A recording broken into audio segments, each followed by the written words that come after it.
Hi friends, welcome to this super important class on language of chemistry. हम chemistry की भाषा के बारे में सीखेंगे. इस क्लास में हम देखेंगे atoms, molecules, symbols, valency, equations, ये सब क्या होती हैं और मैं ये केमिस्ट्री के कॉन्सेप्ट्स एकदम आसान बना दूंगा. तो क्या आप केमिस्ट्री की भाषा सीखने को तैयार हैं? चलिए शुरू करते हैं. शुरू करने से पहले I would like to remind you, आप हमारी वेबसाइट manuchaacademy.com को जरूर चेक करें. यहां पर हमारे फुल कोर्सेज हैं on physics, chemistry, biology, maths and computer coding. और अगर आपने अभी तक हमारे यूट्यूब चैनल को सब्सक्राइब नहीं किया है तो सब्सक्राइब बटन अभी दबाएं और नोटिफिकेशन बेल को भी दबा दें. चलिए अब केमिस्ट्री की लैंग्वेज को सीखते हैं. जैसे कि आप जानते हैं कि सारी चीजें को हम क्या कहते हैं? मैटर. यानी कि जो भी आप देख रहे हैं, टच और फील करते हैं, जैसे पानी मैटर है, आपकी कुर्सी मैटर है, पिज्जा भी मैटर है, इसे देखकर मुझे भूख लग रही है, आप जो जूस पीते हैं वो भी मैटर है, हवा, स्मोक, धुआं, ये सब मैटर हैं. और ये आयरन नेल्स भी मैटर हैं. तो मैटर का साइंस में डेफिनेशन क्या है? That's right, anything which has mass and occupy space is called matter. यानी कि कोई भी चीज जिसका मास हो और वो कुछ स्पेस ऑक्यूपाई करता हो, यानी उसका कुछ वॉल्यूम हो, उसे हम मैटर कहते हैं. तो चलिए इसे लिख लेते हैं. Matter has mass and volume. अब इतनी सारी चीजें मैटर हैं तो इसे हम कैसे क्लासिफाई करें? क्या आप मुझे बता सकते हैं कौन सी चीजें मैटर नहीं हैं? दैट्स राइट, हमारे इमोशंस यानी कि खुशी, गुस्सा, दुख, ये सब मैटर नहीं है. ये सब हमारे दिमाग के अंदर हैं. और एनर्जी भी मैटर नहीं है, जैसे light energy, heat energy, chemical energy, sound energy, ये सब मैटर नहीं है. लेकिन बाकी सारी चीजें जिनका मास और वॉल्यूम है उसे हम मैटर कहते हैं. क्योंकि इतनी सारी चीजें मैटर हैं तो साइंस और केमिस्ट्री में हम इसे क्लासिफाई करने की कोशिश करते हैं. तो चलिए मैटर का क्लासिफिकेशन को देखते हैं. मैटर को हम कुछ इस तरह से क्लासिफाई कर सकते हैं. मैटर के अंडर आता है प्योर सब्सटेंसेस एंड मिक्सचर्स. शायद ये टर्म्स आपने पहले देखे होंगे. प्योर सब्सटेंसेस में आते हैं एलिमेंट्स एंड कंपाउंड्स. एलिमेंट्स को आप मेटल्स, नॉन मेटल्स, मेटलॉइड्स और नोबल गैसेस में क्लासिफाई कर सकते हैं. तो इस वीडियो में हम कुछ इंपॉर्टेंट कॉन्सेप्ट्स को एक्सप्लोर करेंगे. और अगर आप मिक्सचर्स की तरफ देखें, उनको होमोजीनियस और हेट्रोजीनियस मिक्सचर्स में डिवाइड कर सकते हैं. तो ये रहा आपका इंपॉर्टेंट क्लासिफिकेशन ऑफ मैटर. चलिए हम शुरू करते हैं with the simplest type of matter which is elements. इनका नाम एलिमेंट्स है क्योंकि element means something very simple. जैसे आप एलिमेंट्री स्कूल में शुरू करते हैं अपना schooling. Elements are the simplest substances क्योंकि they can not be broken down into simpler substances. यानी कि कोई भी आप एलिमेंट ले, आप उसे तोड़ के और कुछ एलिमेंट्स नहीं निकाल सकते. और ये पूरे वर्ल्ड या पूरे यूनिवर्स में कितने एलिमेंट्स हैं? That's right, 118 elements. शायद आपने ये पिक्चर देखी होगी. ये है हमारा periodic table. This is the periodic table of elements. तो हमारा पूरा यूनिवर्स 118 एलिमेंट्स से बना हुआ है. What are the examples? जैसे आप पहले देखें, ये H is for हाइड्रोजन. ये सब केमिस्ट्री के सिंबल्स होते हैं ताकि हमें पूरा नाम ना लिखना पड़े. हमने यहाँ लिखा है H, this is hydrogen element. He, this is helium. Li, lithium. Be, beryllium and so on. अब आपको इस सारे एलिमेंट्स तो याद नहीं रखने हैं, लेकिन इंपॉर्टेंट सिंबल्स को जरूर याद करना है और हम इसके बारे में डिस्कस करेंगे. मैटर को समझने के लिए एक पॉइंट बहुत इंपॉर्टेंट है कि matter is made up of tiny particles. यानी कि सारी चीजें जो हम देखते हैं उसके अंदर छोटे छोटे पार्टिकल्स होते हैं. इसे कहते हैं पार्टिकल थ्योरी ऑफ मैटर. तो चलिए एक एग्जांपल के साथ समझते हैं. आपको यहां पे क्या दिख रहा है? ये एक नदी है. लेट्स से आपने एक ग्लास लिया और इस नदी से पानी निकाला. तो देखिए हमने नदी का एक छोटा पार्ट ले लिया है जो अभी भी पानी है. अब ये पानी को अगर आप ध्यान से देखें तो आप जानते हैं पानी छोटे छोटे बूंदों से बना हुआ है. तो चलिए मैं एक छोटी बूंद या एक ड्रॉप ऑफ वाटर को ले लेता हूं। तो हम इसको और अगर जूम इन करके देखें तो हमें मिल गया एक ड्रॉप, एक बूंद ऑफ पानी। अब सवाल आता है इस पानी के बूंद के अंदर भी क्या है। तो जैसे आप फोन में जूम इन करते रहते हैं एक फोटो को, वो और डिटेल्स दिखते जाते हैं, तो वैसे ही आप सोचिए अगर इसे आप माइक्रोस्कोप या एक इलेक्ट्रॉन माइक्रोस्कोप जो बहुत पावरफुल होता है उसके अंदर एक बूंद को एनालाइज करें तो उसमें आपको क्या दिखेंगे, बहुत सारे वाटर मॉलिक्यूल्स। यानी कि ये छोटा पानी का बूंद छोटे छोटे पार्टिकल्स से बना हुआ है। तो इसके अंदर आपको मिल जाएंगे वाटर मॉलिक्यूल्स, और जैसे आपको पता होगा कि वाटर का फॉर्मूला है H2O, तो ये है आपका वाटर मॉलिक्यूल। अब इस वाटर मॉलिक्यूल के अंदर क्या है, वाटर मॉलिक्यूल हाइड्रोजन और ऑक्सीजन एटम से बना हुआ है। तो ये वाटर पार्टिकल के अंदर हाइड्रोजन और ऑक्सीजन के एटम्स हैं। और अगर हम एटम को भी फर्दर देखें, शायद आपने सुना होंगे ये टर्म्स कि एटम के अंदर प्रोटॉन्स, न्यूट्रॉन्स और इलेक्ट्रॉन्स होते हैं। तो जैसे कि आप देख रहे हैं हमने अपनी जर्नी इस नदी, इस रिवर के साथ शुरू की और फाइनली हम आ जाते हैं एकदम छोटे particle level of molecules, atoms और इवन सब एटॉमिक पार्टिकल्स। तो यही है साइंस और केमिस्ट्री का कमाल कि हम कहते हैं कि सारा मैटर इन टाइनी पार्टिकल्स से बना हुआ है, और हम इन टाइनी पार्टिकल्स को समझेंगे और इन्हें कैसे रिप्रेजेंट करते हैं वो देखेंगे। जैसे हमने डिस्कस किया, matter is made up of tiny particles. अब पार्टिकल्स भी कई तरह के होते हैं, जैसे particles can be divided into atoms, molecules and ions. तो इन पार्टिकल्स में अंतर क्या है, चलिए एक सिंपल एग्जांपल के साथ डिस्कस करते हैं। अगर आप हाइड्रोजन एलिमेंट लें तो उसका स्मॉलेस्ट पार्टिकल को हम एटम कहते हैं और उसे हम रिप्रेजेंट करते हैं विद द सिंबल H। तो ये एटम हाइड्रोजन के सारे प्रॉपर्टीज दिखाता है और केमिकल रिएक्शन में पार्टिसिपेट भी करता है। लेकिन एक इंटरेस्टिंग बात है, हाइड्रोजन एटम अकेला नहीं रह सकता क्योंकि वो स्टेबल नहीं है। तो हाइड्रोजन मॉलिक्यूल जो कि स्टेबल है is made up of 2 atoms और उसे हम रिप्रेजेंट करते हैं यूजिंग H2। तो एक हाइड्रोजन मॉलिक्यूल के अंदर 2 एटम्स होते हैं। ये दोनों बहुत ही टाइनी पार्टिकल्स हैं, बस फर्क यह है कि हाइड्रोजन एटम स्टेबल नहीं है और हाइड्रोजन मॉलिक्यूल स्टेबल है, उसके अंदर 2 एटम्स है। आयंस क्या होते हैं, आयंस आर चार्ज्ड पार्टिकल्स। क्योंकि एटम्स और मॉलिक्यूल्स न्यूट्रल होते हैं, यहां पे कोई पॉजिटिव नेगेटिव चार्ज नहीं है, टोटल नेट चार्ज 0 है। लेकिन ions are charge particles, they can be positively या negatively charged.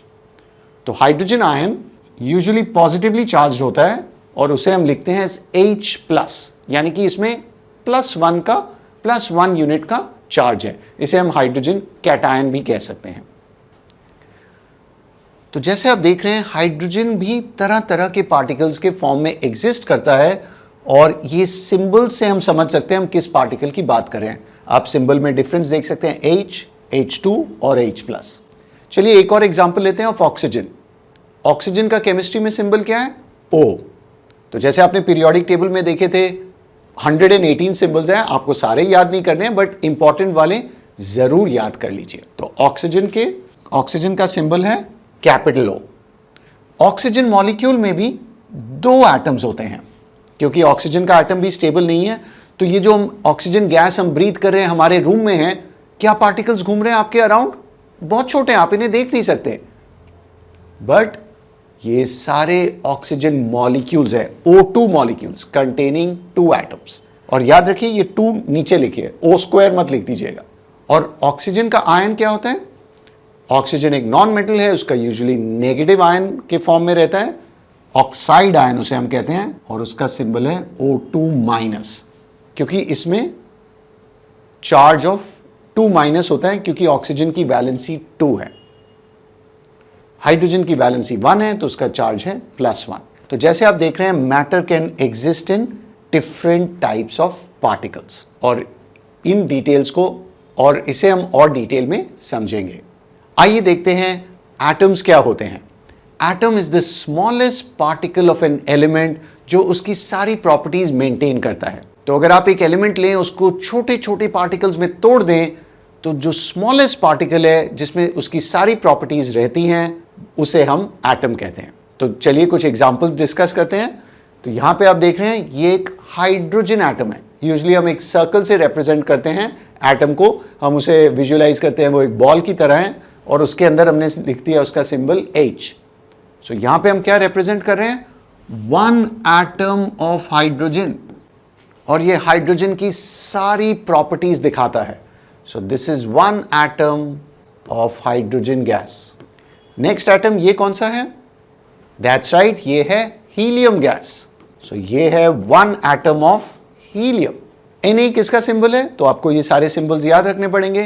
Na is sodium, sodium को हम लैटिन में नेट्रियम कहते हैं, इसलिए उसका सिंबल है कैपिटल N स्मॉल a, तो ये है एटम ऑफ सोडियम। और Cl है chlorine, this is one atom of chlorine. और कैपिटल O है ऑक्सीजन। तो केमिस्ट्री में हर एटम को हम एक सिंबल से रिप्रेजेंट कर सकते हैं और उस सिंबल में सिंगल लेटर हो सकता है जैसे हाइड्रोजन, ऑक्सीजन, या फिर दो लेटर्स हो सकते हैं जैसे हीलियम, सोडियम, क्लोरीन, जिसमें फर्स्ट लेटर कैपिटल हो और सेकेंड लेटर स्मॉल। और ये सारे रिप्रेजेंट कर रहे हैं one tiny particle of that element, one atom of that element. और अगर आप सोडियम एटम को लेते हैं तो ये सोडियम की सारी प्रॉपर्टीज दिखाता है। सोडियम का कलर रखता है, सोडियम की तरह रिएक्टिव रहता है, सोडियम की तरह नॉन मेटल्स के साथ रिएक्ट करता है। So atom is the smallest particle जो सारी प्रॉपर्टीज एलिमेंट की रखता है। एटम्स की लेकिन एक प्रॉब्लम है, बहुत सारे एटम्स स्टेबल नहीं हैं। कुछ एलिमेंट्स के एटम्स स्टेबल रहते हैं। तो नेक्स्ट हम बात करते हैं मॉलिक्यूल्स, क्योंकि मॉलिक्यूल्स की खास बात है दे आर ऑलवेज स्टेबल, यानी कि वो अपने आप एग्जिस्ट कर सकते हैं। दैट इज वाई हमारा पूरा वर्ल्ड, हमारा पूरा यूनिवर्स मॉलिक्यूल से बना हुआ है, क्योंकि वो स्टेबल हैं। और मॉलिक्यूल्स एटम से बने रहते हैं। Molecules are made up of one और मोर देन वन एटम्स। जैसे हाइड्रोजन एटम स्टेबल नहीं है तो आपको मिल जाता है हाइड्रोजन मॉलिक्यूल। दो हाइड्रोजन एटम्स जब एक दूसरे के साथ केमिकली कंबाइन करते हैं they form H2, a hydrogen molecule which is stable. तो यहां पर हम रिप्रेजेंट कर रहे हैं वन मॉलिक्यूल ऑफ हाइड्रोजन। लेकिन कुछ एटम स्टेबल भी होते हैं जैसे हीलियम। हीलियम एक नोबल गैस है, इनर्ट गैस है, उसे दूसरे एटम की जरूरत नहीं है, सो ये मॉलिक्यूल स्टेबल है, तो ये एटम स्टेबल है। तो इस केस में one molecule has only one atom, यहां पे one molecule has two atoms. Sodium की बात करें वो एटम भी स्टेबल है, तो इसका one molecule has only one atom. Chlorine लेकिन एटम अनस्टेबल है, तो यहां पे one molecule is Cl2। Sodium में कोई प्रॉब्लम नहीं है, मॉलिक्यूल और एटम सेम चीज है। ऑक्सीजन में भी सिंगल एटम अनस्टेबल है, तो यहां आपको मिल जाता है O2, ऑक्सीजन गैस। तो मॉलिक्यूल्स याद रखें वो भी बहुत टाइनी पार्टिकल्स हैं। एटम्स और मॉलिक्यूल्स को हम अपनी आंखों से नहीं देख सकते हैं, उनके लिए हमें बहुत पावरफुल इलेक्ट्रॉन माइक्रोस्कोप्स चाहिए। और ये याद रखें कि molecules are made up of one और more than one atoms and they are stable. और उन्हें हम इन सिंबल्स के थ्रू रिप्रेजेंट करते हैं, जहां आप नंबर डिनोट करता है उस मॉलिक्यूल में कितने एटम्स हैं।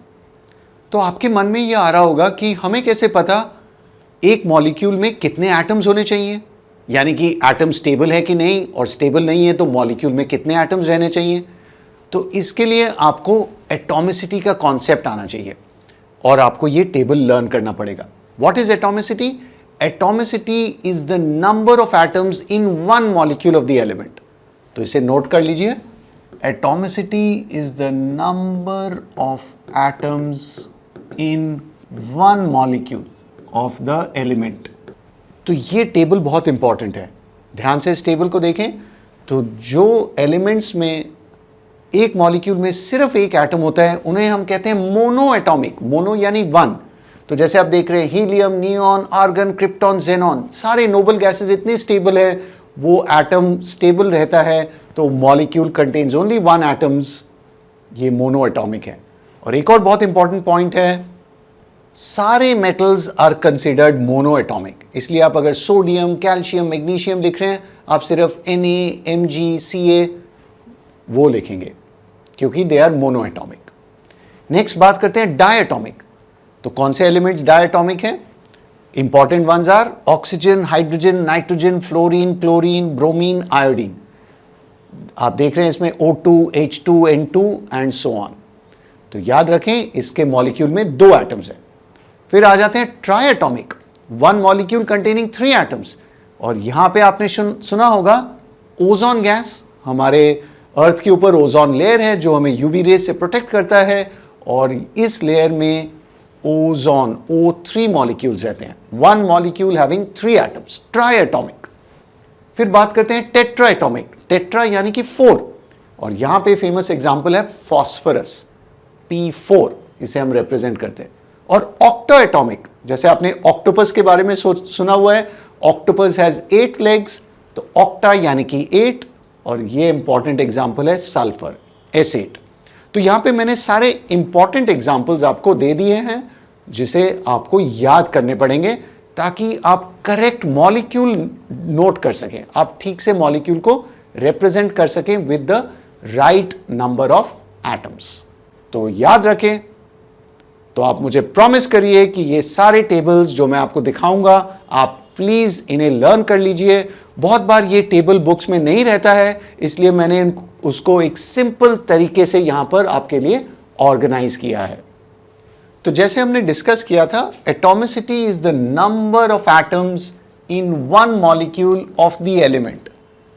आप एटॉमिसिटी ऑफ कंपाउंड्स के बारे में भी बात कर सकते हैं, जैसे वाटर मॉलिक्यूल H2O में 3 एटम्स होते हैं, 2 हाइड्रोजन, 1 ऑक्सीजन, लेकिन यूजुअली एटॉमिसिटी एलिमेंट्स के लिए ही हम कहते हैं। अब यहां पर कुछ बहुत इंपॉर्टेंट पॉइंट्स हैं जो आपको हेल्प करेंगे एटॉमिसिटी के लिए। तो जैसे हमने डिस्कस किया था, मेटल्स आर मोनो एटॉमिक, तो सारे मेटल्स की एटॉमिसिटी 1 होती है। सॉलिड्स, और सॉलिड्स को हम मोनो एटॉमिक भी रिप्रेजेंट कर सकते हैं इवन दो उसकी एटॉमिसिटी 1 से ज्यादा हो। फॉर एग्जाम्पल आप देखेंगे केमिस्ट्री में फॉस्फोरस टेट्रा एटॉमिक होता है, लेकिन बहुत बार इक्वेशंस में आप देखेंगे फॉस्फोरस को हम सिंपली P से रिप्रेजेंट करते हैं क्योंकि वो एक सॉलिड है। तो सॉलिड्स में मोनो एटॉमिसिटी यूज की जा सकती है। सिमिलरली सल्फर S8 है, लेकिन बहुत बार आप देखेंगे सल्फर को सिंपली S लिखा हुआ है। तो अगर डायरेक्टली आपको पूछा जाए कि भाई इसका मॉलिक्यूल रिप्रेजेंट करो, तब आपको P4 या S8 ही लिखना चाहिए, लेकिन इक्वेशंस में इनको अप्रॉक्सीमेट किया जाता है एज मोनो एटॉमिक। तो इस पॉइंट को ध्यान रखें। तो यहां पे हमारे एग्जांपल्स थे फॉस्फोरस एंड सल्फर। और जैसे आपने देखा बहुत सारे gases like hydrogen, oxygen, nitrogen, उनकी एटॉमिसिटी मोर देन 1 है, लेकिन नोबल गैसेस जो एकदम स्टेबल हैं, इनएक्टिव रहते हैं, वो सारे मोनो एटॉमिक है। और एक बहुत इंपॉर्टेंट पॉइंट है, atomicity is different from valency. आप इन दोनों नंबर्स को ना कंफ्यूज करें। मैंने देखा है बहुत सारे स्टूडेंट्स एटॉमिसिटी वैलेंसी को एक साथ लर्न करने की ट्राई करते हैं और पूरे कंफ्यूज हो जाते हैं। तो आप प्लीज दिमाग में एटॉमिसिटी टेबल को अलग रखें और वैलेंसी टेबल को अलग, इन नंबर्स को ना कंफ्यूज करें। तो चलिए वैलेंसी के बारे में बात करते हैं। चलिए अब वैलेंसी के बारे में बात करते हैं। What is valency? Valency is the combining capacity of an element with other elements. यानी कि ये बताता है कि एक एलिमेंट के दूसरे एलिमेंट्स के साथ कितनी कंबाइनिंग कैपेसिटी है, कितनी पावर है to combine with other elements, अपने साथ नहीं, दूसरों के साथ। और यहां पे साइंटिस्ट ने डिसाइड किया कि हम इस कंबाइनिंग कैपेसिटी को कैसे डिफाइन करें। तो चलिए हम सिंपलेस्ट एलिमेंट ले लेते हैं जो है hydrogen, simplest element in the universe, उसको हम कहते हैं वैलेंसी 1 है। तो यहां पर नोट करें, valency of hydrogen is considered 1। और साइंटिस्ट ने देखा कि 1 क्लोरीन एटम एक हाइड्रोजन एटम के साथ कंबाइन कर सकता है, तो क्लोरीन की भी वैलेंसी सेम है। तो उन्होंने कहा चलिए क्लोरीन की वैलेंसी भी 1 है। ऑक्सीजन उन्होंने देखा कि एक ऑक्सीजन 2 हाइड्रोजन के साथ कंबाइन कर सकता है, तो ऑक्सीजन डबल पावरफुल हो गया ना, तो उसकी वैलेंसी रही 2। और साइंटिस्ट ने देखा कि एक नाइट्रोजन एटम 3 हाइड्रोजन के साथ कंबाइन कर सकता है, तो उसकी पावर ट्रिपल है, तो वैलेंसी ऑफ नाइट्रोजन 3 है। तो ये वैलेंसी नंबर बहुत इंपॉर्टेंट है क्योंकि ये आपको हेल्प करेगा to predict the formula between two elements. तो अगर आप वैलेंसी नंबर्स याद रखें तो आप आसानी से केमिकल फॉर्मूलाज प्रिडिक्ट कर पाएंगे। तो चलिए वैलेंसी कॉन्सेप्ट को और डिटेल में समझते हैं। चलिए वैलेंसी को एक सिंपल एग्जांपल के साथ समझते हैं। तो जैसे हमने बोला वैलेंसी ऑफ हाइड्रोजन 1 है। चलिए वैलेंसी को एक सिंपल एग्जांपल के साथ समझते हैं। तो जैसे हमने कहा वैलेंसी ऑफ हाइड्रोजन 1 है और वैलेंसी ऑफ क्लोरीन भी 1 है, तो यानी कि इनकी सेम कंबाइनिंग कैपेसिटी है। तो जैसे आप देखें जब ये कंबाइन करते हैं तो हमें मिल जाता है HCl यानी कि हाइड्रोजन क्लोराइड, और अगर आप इसे पानी में डिसॉल्व करते हैं तो ये आपका हाइड्रोक्लोरिक एसिड। तो 1 molecule of hydrogen chloride contains 1 hydrogen atom and 1 chlorine atom. तो ये मॉलिक्यूल का फॉर्मूला वैलेंसी यानी कि कंबाइनिंग कैपेसिटी के बेस पे डिटरमिन होता है। चलिए एक और एग्जांपल देखते हैं विद ऑक्सीजन। हाइड्रोजन और ऑक्सीजन जब कंबाइन करते हैं तो वो अपनी वैलेंसी यूज करते हैं। हाइड्रोजन की वैलेंसी है 1, ऑक्सीजन की वैलेंसी है 2। या आप बुक्स में देखेंगे हाइड्रोजन इलेक्ट्रोपॉजिटिव है तो उसकी वैलेंसी 1+ लिखी जाती है और ऑक्सीजन की 2-। और जब ये दोनों कंबाइन करते हैं, क्योंकि ऑक्सीजन की डबल हाइड्रोजन से डबल वैलेंसी है, तो एक ऑक्सीजन एटम 2 हाइड्रोजन एटम्स को पकड़ सकता है।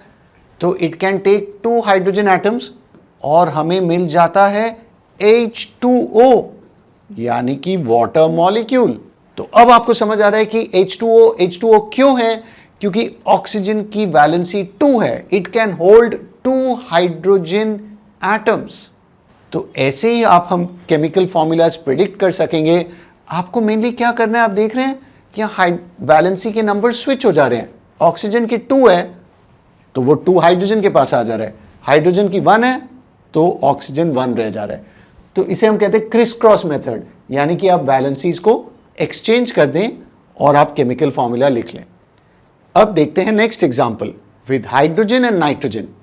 हाइड्रोजन की वैलेंसी है 1+, नाइट्रोजन की वैलेंसी है 3-। जब ये दोनों एक दूसरे के साथ कंबाइन करते हैं तो क्या होता है? तो जैसे हमने डिस्कस किया, आप लिखें नाइट्रोजन, हाइड्रोजन और इनकी वैलेंसीज एक्सचेंज कर दें। तो नाइट्रोजन की वैलेंसी इधर आ जाती है हाइड्रोजन के पास, हाइड्रोजन की वैलेंसी इधर आ जाती है 1 नाइट्रोजन के पास, लेकिन 1 लिखने की जरूरत नहीं है। तो हमें मिल जाता है NH3। ये बाय कन्वेंशन हम NH3 लिखते हैं, नॉट H3N, ठीक है। तो आप देख लें कि एक नाइट्रोजन एटम 3 हाइड्रोजन को पकड़ सकता है, तो हमें मिल जाता है NH3। क्या आप जानते हैं NH3 क्या है? That's right, ammonia gas. तो देखिए सारे कंपाउंड्स वैलेंसी के बेसिस पे फॉर्म हो रहे हैं। तो ये सारी चीजें जो हमें मिल रही हैं, these are compounds containing more than 1 type of atom. Elements में क्या था? सिर्फ एक टाइप ऑफ एटम होता है, लेकिन ये सारे एग्जांपल्स जो हमने देखे हैं, these are all molecules of compounds. HCl 1 hydrogen atom 1 chlorine atom. Water भी एक कंपाउंड है, एलिमेंट नहीं, क्योंकि इसमें 2 तरह के एटम्स हैं, हाइड्रोजन और ऑक्सीजन। और अमोनिया गैस भी एक कंपाउंड है। तो हम क्या देख रहे हैं कि compounds are made from elements, और एक कंपाउंड के मॉलिक्यूल के अंदर डिफरेंट टाइप्स ऑफ एटम्स होते हैं। अगर सेम टाइप ऑफ एटम होंगे तो वो एलिमेंट हो जाएगा, जैसे हाइड्रोजन H2, ऑक्सीजन O2। लेकिन यहां पर डिफरेंट टाइप्स ऑफ एटम्स होते हैं इन मॉलिक्यूल्स ऑफ कंपाउंड्स। आप इन्हें एटम ऑफ कंपाउंड नहीं कहेंगे क्योंकि they are made of atoms. तो ये हैं आपके मॉलिक्यूल्स ऑफ कंपाउंड्स। और याद रखें, for compounds we use valency. तो जब भी आप कंपाउंड्स यूज के मॉलिक्यूल्स फॉर्म करते हैं, यूज वैलेंसी। लेकिन जब आप एलिमेंट्स के मॉलिक्यूल्स रिप्रेजेंट करते हैं, देन यू यूज एटॉमिसिटी। तो पार्टिकल्स में हमने एटम्स और मॉलिक्यूल्स की बात करी। अब देखते हैं आयंस और रेडिकल्स। आयंस और रेडिकल्स में क्या खास बात है? They are charged particles. They are charge particles, यानी कि वो कुछ चार्ज कैरी करते हैं, पॉजिटिव या नेगेटिव। तो जैसे यहां आपको दिख रहा है, ये एक हाइड्रोजन एटम है, लेकिन जब ये हाइड्रोजन एटम एक इलेक्ट्रॉन लूज करता है तो वो हाइड्रोजन आयन बन जाता है, यानी कि H+ आयन, और हम उस पॉजिटिव या नेगेटिव को ऊपर लिखते हैं। सिमिलरली क्लोरीन एक नॉन मेटल है। नॉन मेटल्स इलेक्ट्रॉन्स को गेन करते हैं फॉर स्टेबिलिटी, तो ये डिटेल्स आप केमिस्ट्री में पढ़ेंगे। तो ये आपका बन जाता है लेकिन हम इसे क्लोरीन आयन नहीं कहते हैं, इसे हम कहते हैं क्लोराइड आयन। तो ये वर्ड्स और टर्म्स याद रखें। और यहाँ पे एक आ जाता है नेगेटिव रिप्रेजेंटेशन, क्योंकि इसने इलेक्ट्रॉन को इसमें ऐड हुआ है। इलेक्ट्रॉन नेगेटिव चार्ज पार्टिकल है, तो क्लोराइड आयन नेगेटिव आयन है। Similarly oxygen ion, oxygen is a non metal, ये लेकिन 2 इलेक्ट्रॉन्स को लेता है फॉर स्टेबिलिटी, और ये बन जाता है oxide ion which we represent with O2-। और नाइट्रोजन एटम 3 इलेक्ट्रॉन्स को एक्सेप्ट करता है और बन जाता है आपका नाइट्राइड आयन N3-। तो आयन को हम कैसे रिकॉग्नाइज करें? हमेशा कुछ ना कुछ प्लस माइनस होना चाहिए, पॉजिटिव या नेगेटिव। पॉजिटिव आयंस को हम कहते हैं cations, these are called cations, और नेगेटिव आयंस को हम कहते हैं एनायंस। नेगेटिव और कैटायंस है पॉजिटिव। तो याद रखें, आयंस आर चार्ज पार्टिकल्स, वो पॉजिटिव या नेगेटिव चार्ज कैरी करते हैं, लेकिन एटम्स और मॉलिक्यूल्स वो हमेशा न्यूट्रल रहते हैं। आयंस को हम रेडिकल्स भी कह सकते हैं। और एक इंटरेस्टिंग चीज है अबाउट आयंस या रेडिकल्स कि उसके अंदर एक से ज्यादा एटम्स हो सकते हैं। जैसे ये आप देख रहे हैं OH, ये एक मॉलिक्यूल नहीं है, ये एक आयन है containing 1 oxygen and 1 hydrogen atom, और इस पूरे आयन का चार्ज है -1, या सिंपली हम लिखते हैं उसे माइनस। तो इसका नाम है OH-, और इसे हम कहते हैं हाइड्रोक्साइड आयन। इस एग्जाम्पल में आप क्या देख रहे हैं? एक सल्फर एटम और 4 ऑक्सीजन एटम्स इस नेगेटिवली चार्ज आयन को बनाते हैं, जिसका चार्ज है 2-, और इसका नाम है सल्फेट आयन SO4, और चार्ज आप ऊपर लिखें 2-। सो ये है polyatomic ions, ions which are made up of more than 1 atom. ये भी एक पॉलीएटॉमिक आयन है, इसमें 1 नाइट्रोजन 4 हाइड्रोजन, और इसको हम पूरा ब्रैकेट से दिखाते हैं कि इस पूरे चीज का एक चार्ज है, और ये पॉजिटिवली चार्ज कैटायन है, ये है हमारा NH4+, और इसे हम कहते हैं अमोनियम आयन। यहां ध्यान रखें, ये अमोनिया नहीं है, वो एक मॉलिक्यूल था NH3, ये है आपका अमोनियम आयन NH4+। तो यहां पे आपने इंटरेस्टिंग एग्जांपल्स देखे ऑफ पॉलीएटॉमिक आयंस, यानी कि आयंस जहां पे सिर्फ एक एटम नहीं, एक से ज्यादा एटम्स हैं, और उस पूरे चीज को एक यूनिट की तरह कंसिडर किया जाता है, जिसका पॉजिटिव या नेगेटिव चार्ज होता है। बहुत सारे कैटायंस यानी कि पॉजिटिव रेडिकल्स होते हैं, और आपने ये सब चार्ट्स अपने बुक में देखे होंगे, मैंने भी यहाँ पे आपको दे दिया है, तो आप इसे यूज कर सकते हैं। But please learn all these ions, यानी कि इनके सिंबल्स, और ये है उसकी वैलेंसी। तो अगर आप सोडियम का एग्जाम्पल देखें, सोडियम का आयन का सिंबल है Na1+। ये कैसे सिंबल आता है, या आप इसे लिख भी सकते हैं एज Na+। तो ये आयन का सिंबल आया, जहां की आप एटम सोडियम का सिंबल लिखें और ऊपर उसकी चार्ज। सोडियम एक मेटल है, ये पॉजिटिवली चार्ज रहते हैं, और इसकी वैलेंसी है 1, तो इसलिए सोडियम का आयन है Na1+। आप अगर कैल्शियम का एग्जाम्पल देखें, तो कैल्शियम है Ca2+, दोबारा उसका सिंबल लिखें, और कैल्शियम की वैलेंसी 2 है, तो उसका आयन बन जाता है Ca2+। आयरन की भी वैलेंसी 2 है, तो ये है आपका फेरस Fe2+। लेकिन आयरन यानी कि लोहा, वो एक इंटरेस्टिंग केस है, क्योंकि वो मल्टीपल वैलेंसी दिखाता है, तो वो 2+ भी हो सकता है और 3+ भी। So iron can be ferrous और फेरिक। तो प्लीज ये सारी वैलेंसीज याद कर लें। तो ये आयंस का टेबल है, it is the table of valencies, इसलिए आप यहां देखेंगे लिखा हुआ है मोनोवैलेंट, ये सारे आपके मोनोवैलेंट आयंस हैं। ये बाइवैलेंट यानी कि वैलेंसी 2, मोनोवैलेंट यानी कि वैलेंसी 1, ट्राइवैलेंट वैलेंसी 3, और टेट्रावैलेंट वैलेंसी 4। और जैसे हमने देखा आयरन या फिर कॉपर, ऐसे मेटल्स की मल्टीपल वैलेंसीज होती हैं। तो ये सारी वैलेंसीज याद कर लें। इसका फायदा है कि आप मॉलिक्यूल्स ऑफ कंपाउंड्स के फॉर्मूला को प्रिडिक्ट कर पाएंगे बाय एक्सचेंजिंग द वैलेंसीज। तो हम उस क्रिस क्रॉस मेथड को भी देखेंगे। एंड इस टेबल में आप देखेंगे मोस्टली मेटल्स हैं, क्योंकि metals are electropositive in nature. ये कैटायंस का टेबल है, लेकिन एक एक्सेप्शन है अमोनियम आयन NH4+, क्योंकि अमोनियम आयन नाइट्रोजन और हाइड्रोजन नॉन मेटल से बना हुआ है। अब नेक्स्ट देखते हैं एनायन का टेबल्स। एनायंस यानी कि नेगेटिव रेडिकल्स।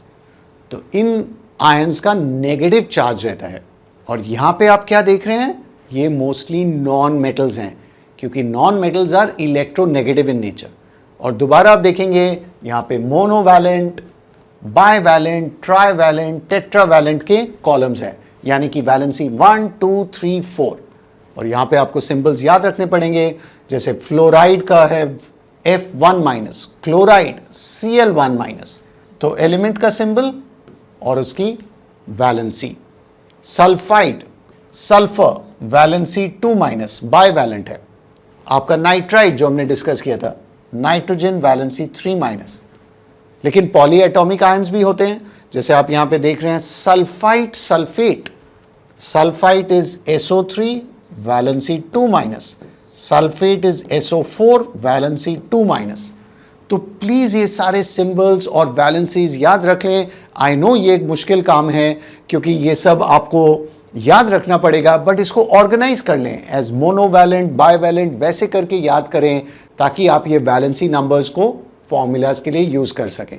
अगर आप इन चीज़ों को याद रख लेते हैं तो केमिस्ट्री आसान लगने लग जाएगी। तो प्लीज़ थोड़ा एफर्ट करें, लास्ट डे के लिए ना छोड़ें। एग्जाम के एक दिन पहले आप इतना सारे चीज़ें याद नहीं कर पाएंगे। तो मुझे प्रॉमिस करिए कि ये सारे सिंबल्स और टेबल्स आप इन्हें अभी से याद कर लेंगे। हमने इतने सारे केमिस्ट्री के कॉन्सेप्ट सीखे, अब देखते हैं इन्हें प्रैक्टिकली कैसे अप्लाई करते हैं। चलिए ये क्वेश्चन ट्राई करते हैं। Right the molecular formula of the following substances, जैसे कि नाइट्रोजन, फॉस्फोरस। तो यहां पे एक बहुत इंपॉर्टेंट ट्रिक है। पहले आप सोचें कि आपको जो सब्सटेंस दिया गया है वो एलिमेंट है या कंपाउंड, क्योंकि एलिमेंट्स के लिए we use atomicity, because atomicity number बताता है कि एक एलिमेंट के मॉलिक्यूल में कितने एटम्स हैं। और अगर आपको कंपाउंड दिया गया है जो कि 2 या 2 से ज्यादा एलिमेंट से बना हुआ है, तब आप वैलेंसी का इस्तेमाल करेंगे। अगर आपको कंपाउंड का फॉर्मूला निकालना है, उसका मॉलिक्यूलर फॉर्मूला, तब आप वैलेंसी यूज करेंगे। याद रखें, इन दोनों को ना कंफ्यूज करें। एटॉमिसिटी, वैलेंसी अलग नंबर्स हैं, तो उन्हें प्लीज याद कर लें। तो चलिए शुरू करते हैं। नाइट्रोजन, अब आप पहले दिमाग में सोचिए, नाइट्रोजन एलिमेंट है या कंपाउंड, बताइए मुझे। That's right, nitrogen is an element. वो सिंपलेस्ट सब्सटेंस है, आप इसे और तोड़ नहीं सकते फर्दर। तो नाइट्रोजन इज एन एलिमेंट, तो हम एटॉमिसिटी का इस्तेमाल करेंगे। So nitrogen which is an element, और हम जानते हैं नाइट्रोजन का सिंबल N है, तो पहले लिख देते हैं N। और इसकी एटॉमिसिटी क्या है? That's right, 2, diatomic.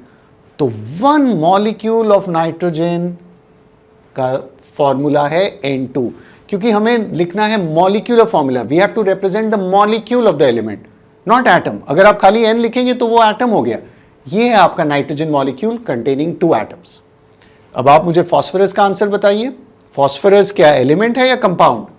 That's right, phosphorus is also an element. और फास्फोरस का सिंबल क्या है? P। तो आपको ये सारे सिंबल्स याद रखने पड़ेंगे।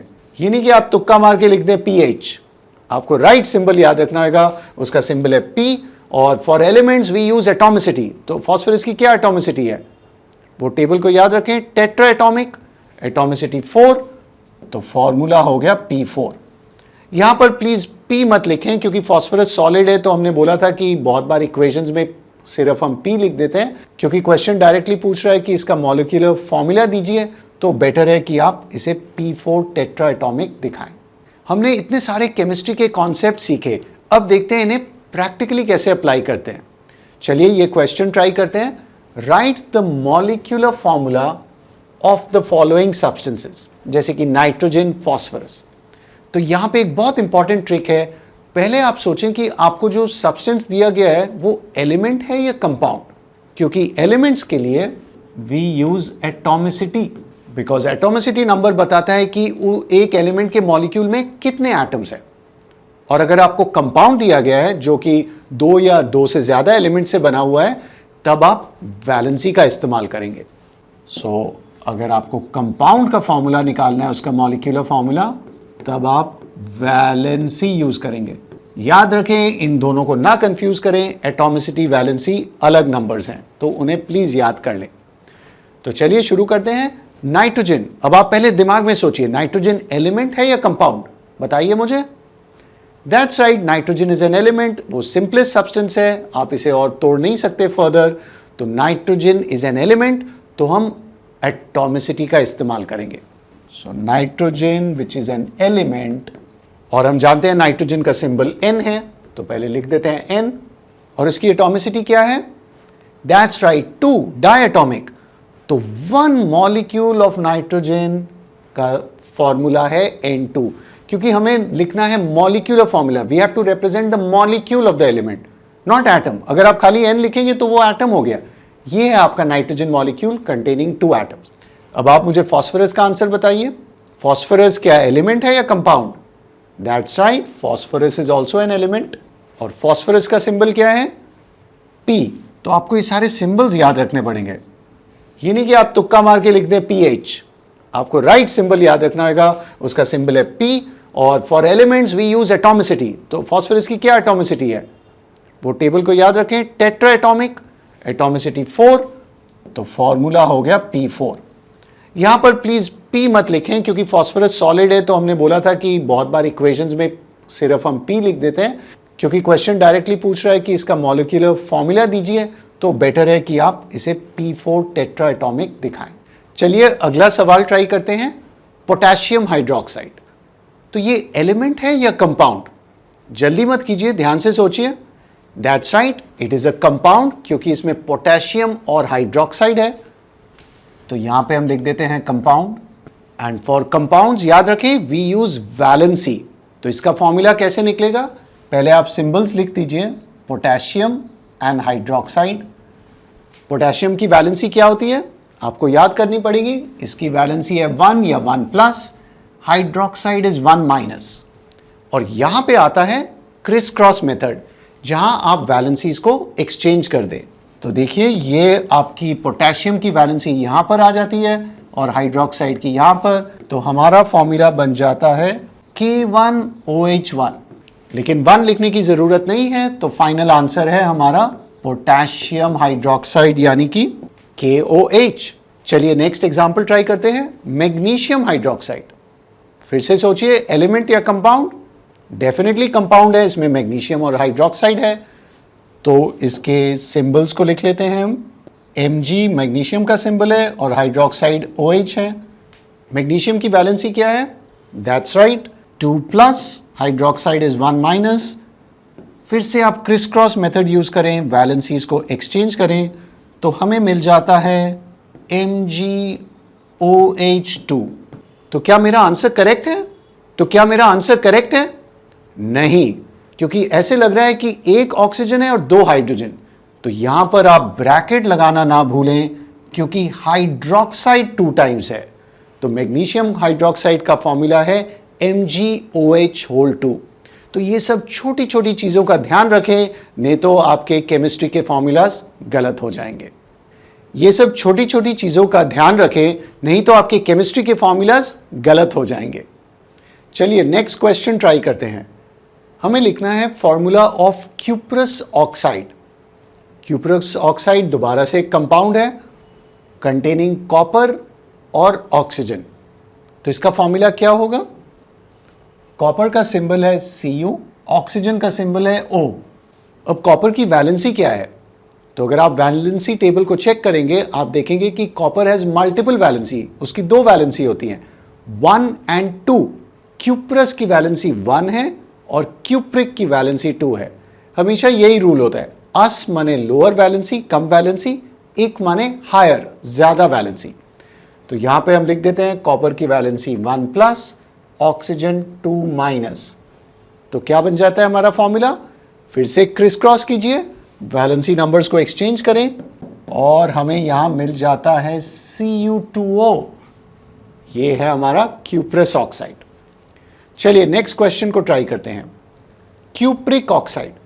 क्यूप्रिक ऑक्साइड भी कंपाउंड है ऑफ कॉपर एंड ऑक्सीजन, बस यहां फर्क है कि कॉपर की वैलेंसी 2 है। Cupric valency 2, oxygen valency 2 minus. अगर आप इन नंबर्स को एक्सचेंज करें तो आपको मिल जाता है Cu2O2। क्या ये हमारा आंसर है? नहीं। अगर कुछ कॉमन फैक्टर हो, जैसे यहां आप देख रहे हैं 2 इज द कॉमन फैक्टर, आप उससे डिवाइड करके इस 2 को कैंसिल करें तो हमारा फाइनल आंसर है, ये 2 और 2 कैंसिल हो गया, CuO, क्यूप्रिक ऑक्साइड का फॉर्मूला। नेक्स्ट क्वेश्चन है कॉपर ऑक्साइड। तो यहां पे कौन सा आंसर होगा? क्या ये क्यूप्रस होगा या क्यूप्रिक ऑक्साइड? तो यही है कि केमिस्ट्री में कुछ चीजें याद रखनी पड़ती हैं कि कॉपर की कॉमन वैलेंसी है 2, तो कॉपर ऑक्साइड यानी कि क्यूप्रिक ऑक्साइड। तो इसका आंसर हो गया दोबारा से CuO। तो ये सब आपको छोटी छोटी चीजें जैसे कॉमन वैलेंसी, ये सारे सिंबल्स, वैलेंसी, प्लीज आप इन्हें याद रखें। हमारा अगला क्वेश्चन है सल्फर डाइऑक्साइड। ये भी एक कंपाउंड है कंटेनिंग सल्फर एंड ऑक्सीजन। तो इसका फॉर्मूला क्या होगा? ये एक्चुअली बहुत इजी है, इसमें वैलेंसी भी सोचने की जरूरत नहीं है क्योंकि नाम ही हमें आंसर बता देता है। जैसे कार्बन डाइऑक्साइड होता है CO2, सल्फर डाइऑक्साइड हमारा हो गया SO2। काम खत्म, विदाउट एनी वैलेंसी। और सल्फर ट्राइऑक्साइड क्या होगा आप मुझे बताएं? That's right, SO3। तो यहां पर हमें वैलेंसी लगाने की जरूरत ही नहीं पड़ी क्योंकि नाम से ही हमें फॉर्मूला पता चल गया। अगला क्वेश्चन लेड 2 ऑक्साइड। इसे ध्यान से नोट करें, यहां पर 2 रोमन नंबर्स में दिया हुआ है। तो इस 2 का मतलब क्या है?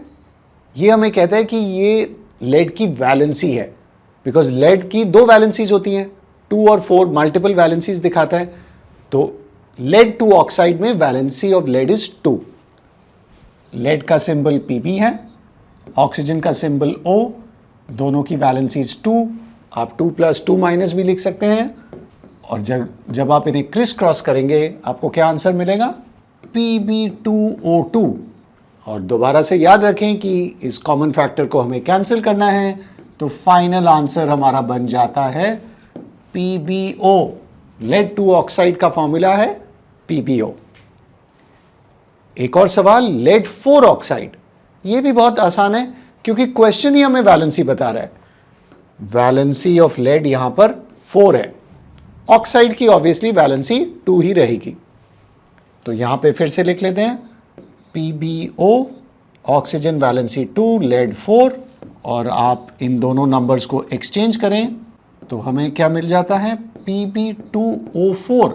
दोबारा से चेक करें कुछ कॉमन फैक्टर है? यस, हम 2 से डिवाइड कर सकते हैं इन दोनों को, तो फाइनल आंसर हमारा आ जाएगा PbO2। तो देखिए अगर आपको वैलेंसी सिंबल्स पता है, एटॉमिसिटीज, आप मॉलिक्यूलर फॉर्मूला कितने आसानी से लिख सकते हैं।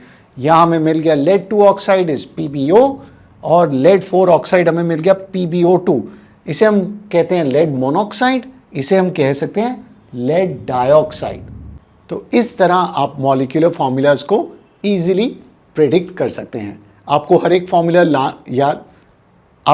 फॉर्मूला याद करने की ज़रूरत नहीं है, सिर्फ सिंबल्स लर्न करें, एटॉमिसिटीज, वैलेंसीज, और आप खुद ही फॉर्मूला को डिराइव कर पाएंगे। नेक्स्ट बात करते हैं about different changes in our everyday life. हमारे सारे लाइफ में हम सब समय चेंजेस देख रहे हैं, पूरी दुनिया चेंज हो रही है, पर साइंस के अनुसार हम इन सारे चेंजेस को डिवाइड करते हैं into physical and chemical changes. तो आपको याद है फिजिकल और केमिकल चेंज क्या होता है? दैट्स राइट, फिजिकल चेंज में कोई न्यू सब्सटेंस नहीं फॉर्म होता है, no new substance is formed, और यूजुअली फिजिकल चेंज रिवर्सिबल होते हैं।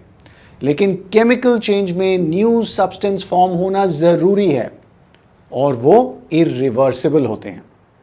तो चलिए आप मुझे बताएं कि ये जो पिक्चर्स आपको यहां दिख रही हैं ये क्या फिजिकल चेंज है या केमिकल चेंज?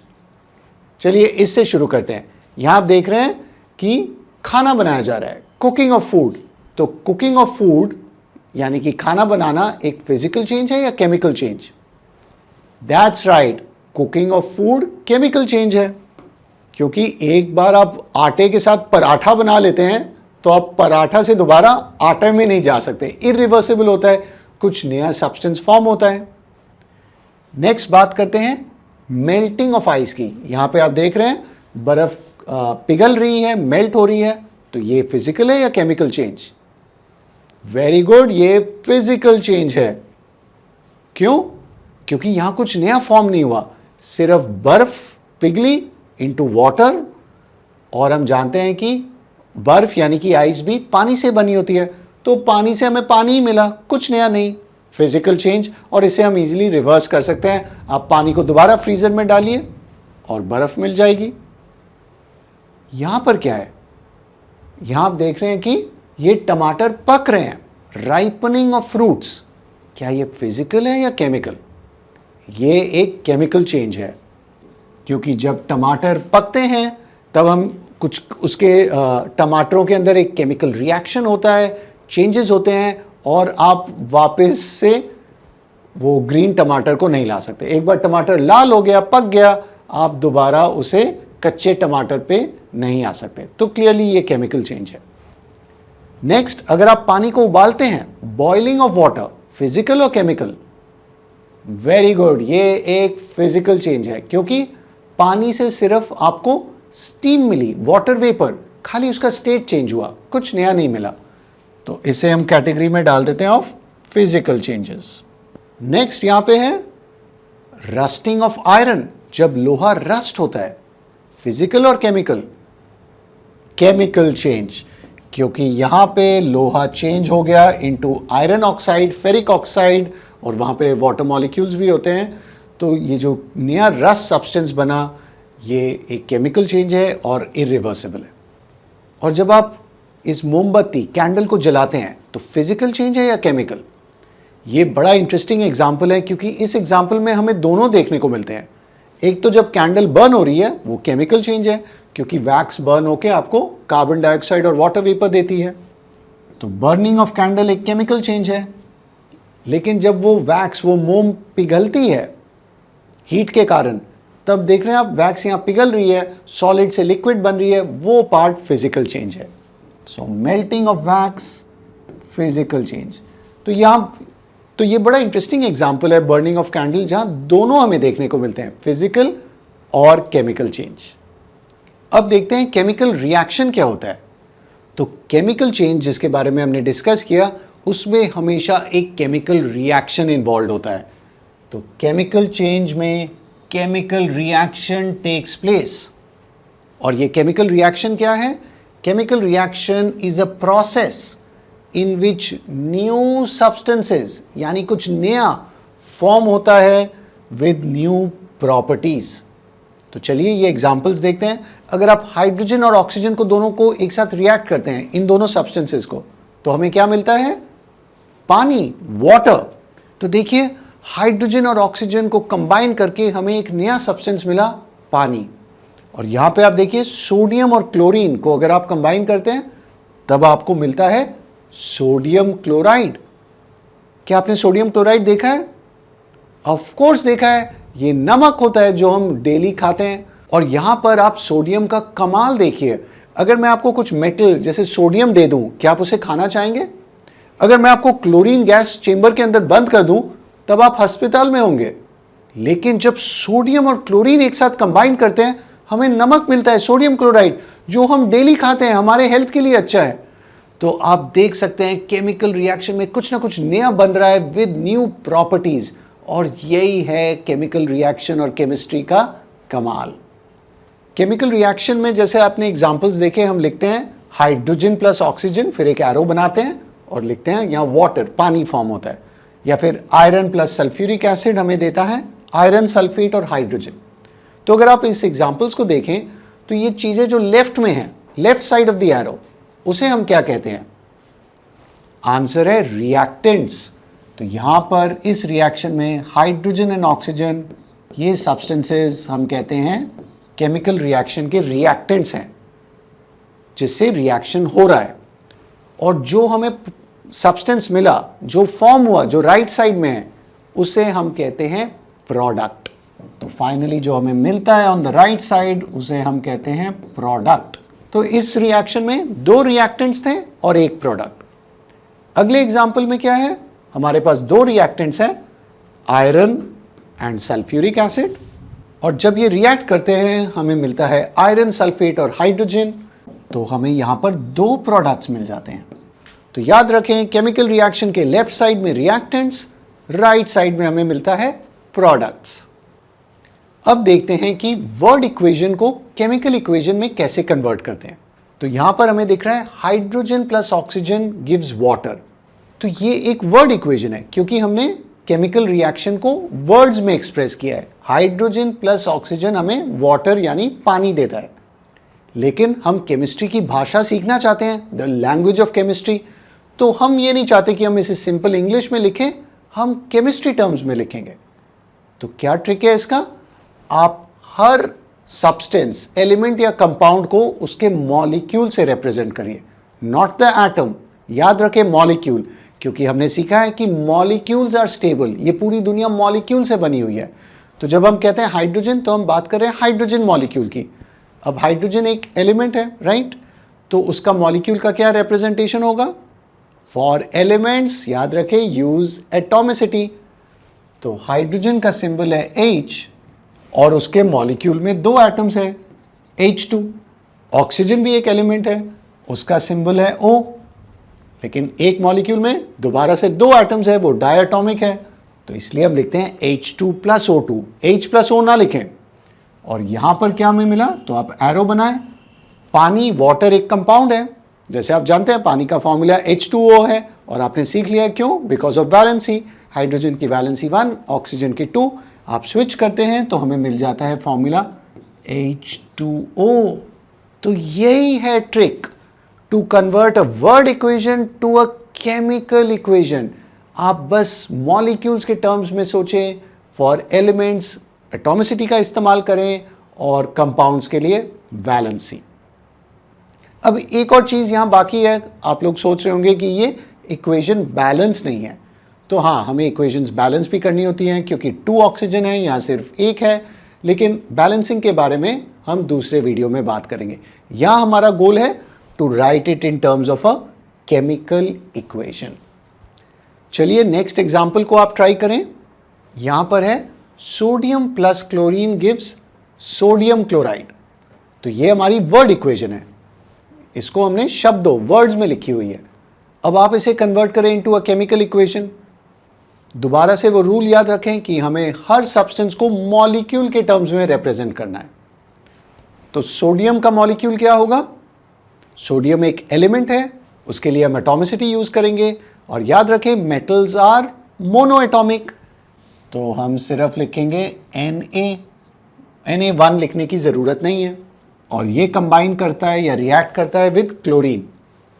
क्लोरीन भी एक एलिमेंट है, उसका सिंबल है Cl, लेकिन याद रखें क्लोरीन इज डायटोमिक, एटॉमिसिटी 2 है, सो Na प्लस Cl2।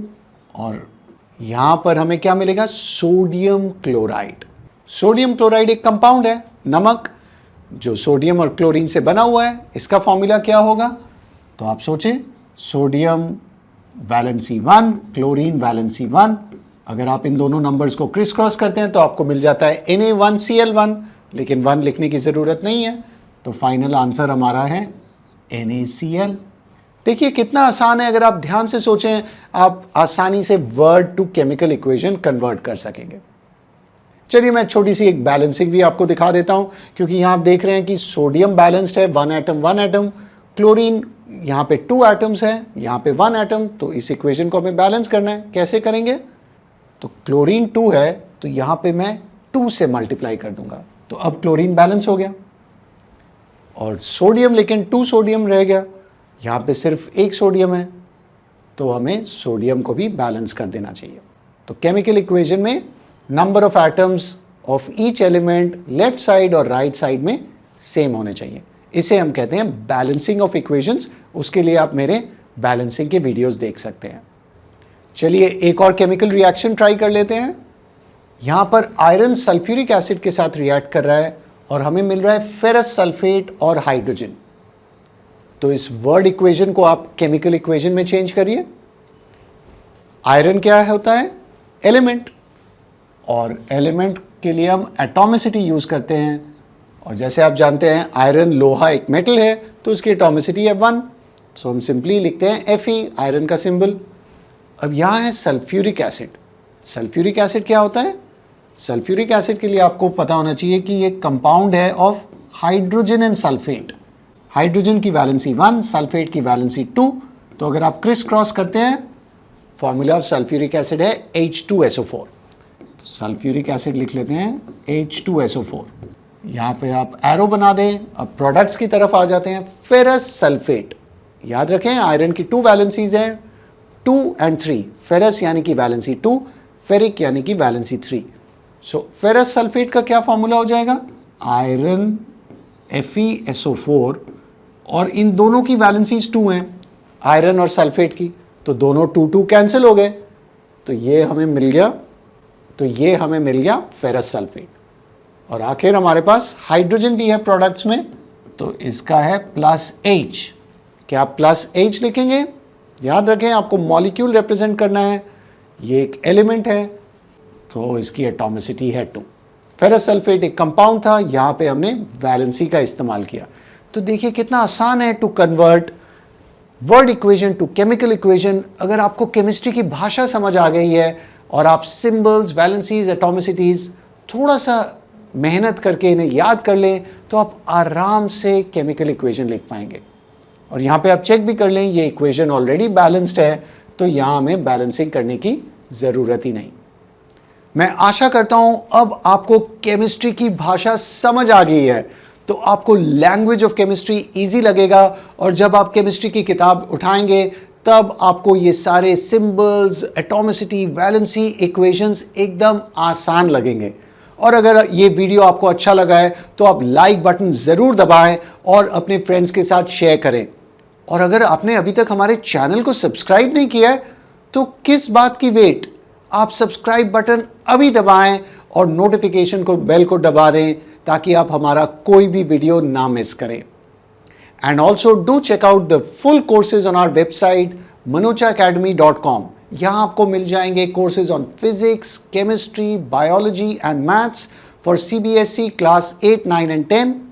हमारे ICSE के भी कोर्सेज हैं फॉर क्लासेस 8, 9 एंड 10। और अगर आप कंप्यूटर कोडिंग सीखना चाहते हैं तो हमारे पास पाइथन, जावा कोडिंग के कोर्सेज हैं, and we have physics and chemistry for the Cambridge IGCSE board which is the international board.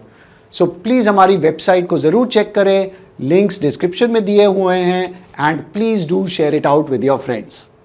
So stay connected with Manocha academy and keep on learning.